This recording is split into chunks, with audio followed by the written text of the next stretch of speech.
So here I am in my kitchen, and this is a really weird shot, but you see a power supply, you see a pump, a lot of wires in a pump, and a bunch of tubing going to another part of the sink, those gigantic buckets, and it's a 5-gallon bucket, and this pump is primed and ready to go. I'm testing the pressure of a DCC1 pump. This is the second test. I have a cat in the way who's going to go down on the floor. A DCC1 pump connected to the power supply, you just saw it.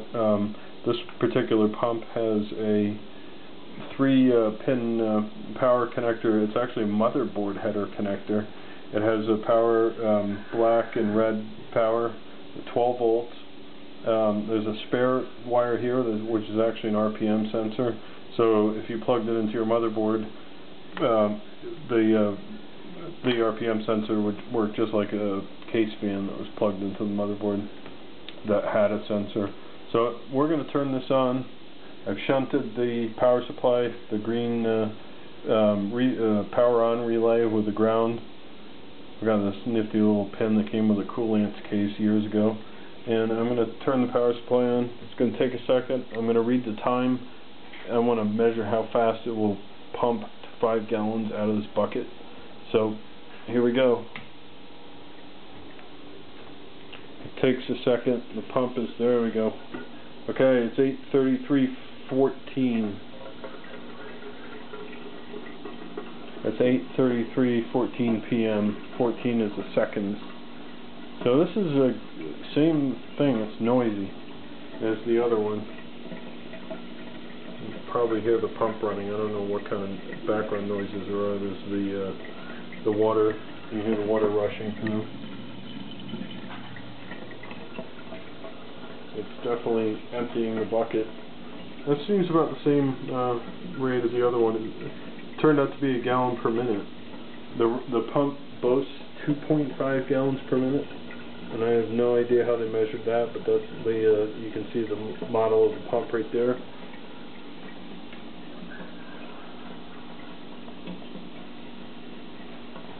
So I'm going to reach in here. I'm going to try to hold the camera while I'm doing this. Reach in here, show you what sort of flow is coming out. That's not too shabby. That's quite a bit of water. It's supposed to have a 20-foot head on the pump. Wow. That's definitely got some pressure. That's impressive. Wow. I just slowed the pumping down for that few moments that I did that. So let's see, where are we? We're about a third empty. It's 8:34:45. It looks like about a third. This is still pumping over here. You can tell I got a tangle of tubing in the sink. I don't want to cut it up, so I just decided to use it all also as a kind of more of a real world test, because it's going to go through a whole bunch of tubing. I don't know if you are watching this and you know anything about laminar versus turbulent flow. This, I have no idea if it's running in either or. I suspect it's in turbulent flow right now. I've done some other tests with pumps that would indicate that. So we're still waiting for it to finish the bucket up. You can take a nap. You can watch the video. I can show you the power supply. It's upside down, but it's a grand total of 410 watts. That little thing has come in handy. It's got a nice big fan on it. Stays cool. And it's got the switch. I wish they all came with it. They used to come with a switching outlet on the back. So when you turn the power supply on, it would turn your monitor and whatever else on. And well, we don't get that anymore, unfortunately. Because after all, when you turn your monitor on, or turn your computer on, don't you want your monitor to come on, or monitor to come off? So this is getting, I'm going off in like wild tangents here.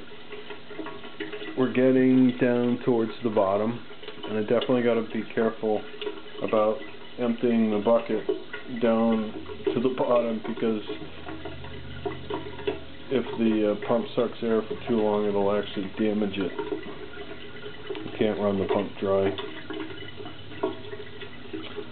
Let's see, what else can we do here? 83701, 20304.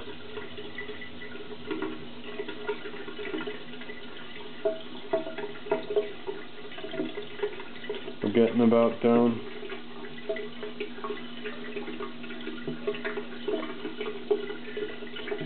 We're almost there. Starting to suck water.